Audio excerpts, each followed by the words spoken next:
What's up guys? Today I'm going to make some rosin out of pine sap, acetone, and a glass bottle. So we're going to start by taking this pine sap and we are going to put it into the glass jar.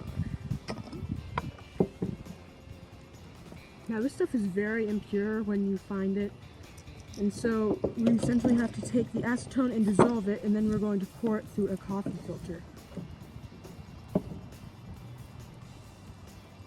I'm doing this outside because it's not really great to breathe in.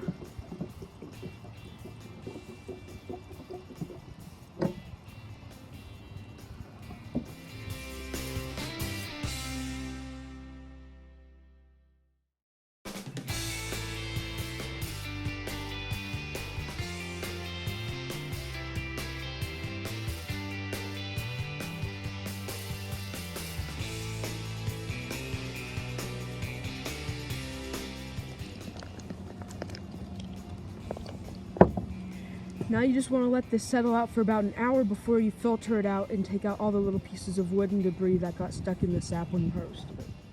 After setting out overnight, this is what the sap looks like. Now we are going to pour the acetone and sap mixture through the coffee filter. At this point, as you can see, the acetone and sap mixture flows through the coffee filter quite easily.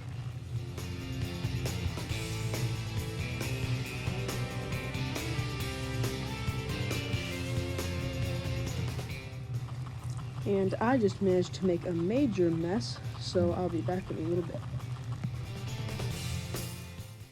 As I was cleaning up the floor, I found that the acetone has dissolved the paint on my floor, so be very careful with this stuff. This is a much better idea. Let's try this again.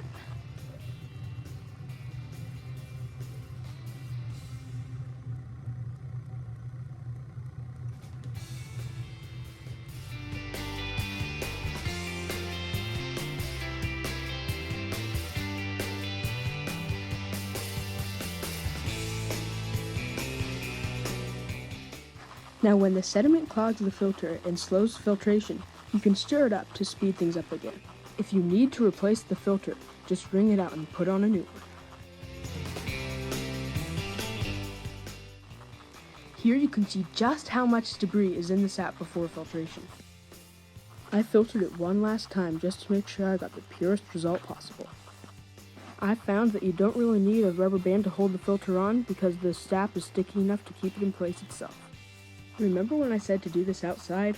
Well, do it, because it gave me a terrible headache doing it indoors and it can cause liver problems. Don't stir this up with your finger like I did. It left my finger quite raw and very sticky. The jar got fairly sticky in this process, so I'm doing a little cleanup with nail polish remover and a cotton ball. I then threw out the newspaper and wiped down the area with a wet rag. I am making my rosin for a string instrument to provide the grip between the string and the bow needed to create sound, and am therefore going to pour the rosin into a permanent mold. I found this piece of wood in our scrap pile, and this will be perfect for making the mold. I then cut off 3 pieces of wood, each around 2 to 3 inches, using a jeweler's saw to prevent splintering. Next, I cleaned up the edges with fine grit sandpaper. Since I don't want sawdust in the rosin, I wiped off the pieces with a damp rag after sanding.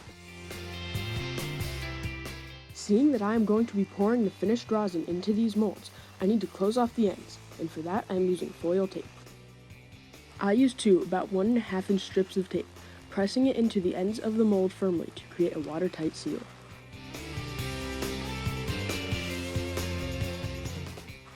I repeated this process with all 3 pieces of wood, and with that, the molds are ready to use.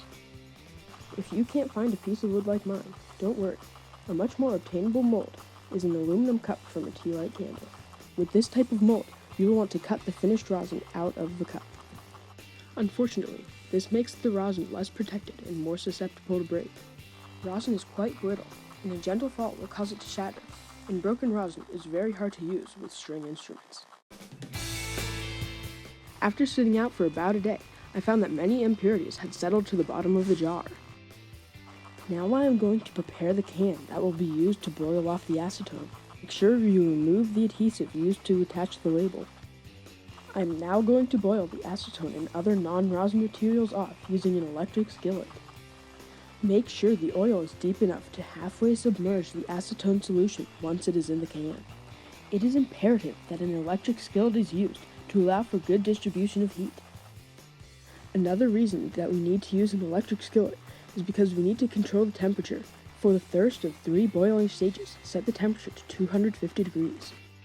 To remove any microscopic particles left in the solution, I poured it through a paper towel instead of a coffee filter. Because coffee filters are actually designed to let small particles fall through, a paper towel will actually do a better job. Once the oil is up to temperature, place the can in the electric skillet. The solution starts bubbling quite quickly. Once the solution reaches 250 degrees, most of the acetone boils off. Make sure you do not touch the can while the light is on. It does shock you and can cause injury. Make sure you boil the solution in a well-ventilated area and away from any source of ignition to prevent from any unwanted fires. The first stage is done when bubbling subsides and the fluid acts more like a syrup than water.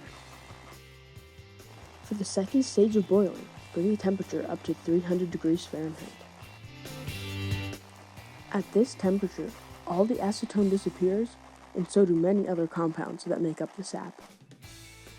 When bubbling again slows, the second stage is done, and you are ready to move on to the third. In the third stage, in which the sap is turned completely into rosin, turn the temperature up to 400 degrees Fahrenheit. When the temperature is raised this high, all non-rosin materials are boiled off. At this temperature, the solution also starts to steam. As bubbling starts to slow once again, we need to test to make sure this rosin is done. To do that, dip something like a skewer into the solution and let it cool off. Then pinch it with a pair of pliers, and if it crumbles into dust, it's done. Unfortunately, we're not quite there yet. I let it boil for a few more minutes and tried it again, but we're still not quite there. At this point, the solution is barely bubbling at all, and that's a good sign. I tested it one more time, and that's exactly what I want to see. This rosin is done. The next step is to pour the rosin into the molds. When the liquid rosin comes in contact with the wood, it bubbles quite a lot, and this leads to a less clear result. Therefore, a mold made out of metal will yield a rosin of higher clarity.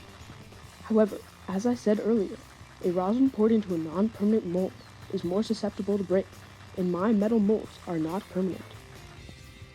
Also, be careful not to let any oil drip into the rosin from the bottom of the can as you are pouring it into the mold.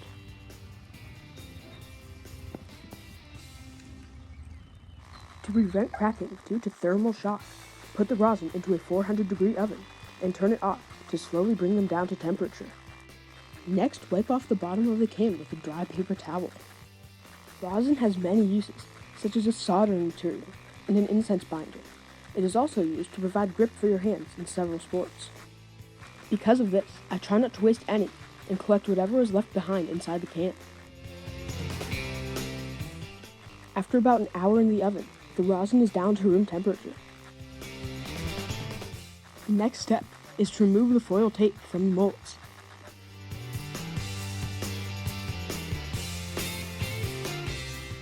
Some adhesive from the foil tape got stuck on the rosin, and to remove it, I'm going to sand it using fine grit sandpaper.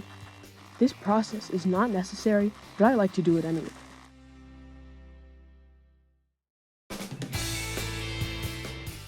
The next step is to freeze it, and to protect it from cracking due to thermal shock, I'm going to wrap it in a large rag. Now you want to put it in the freezer for half an hour and no longer. When you remove it from the freezer, do not take the rag off until it is up to temperature or they will crack. And with that, your rosin is done and ready to use.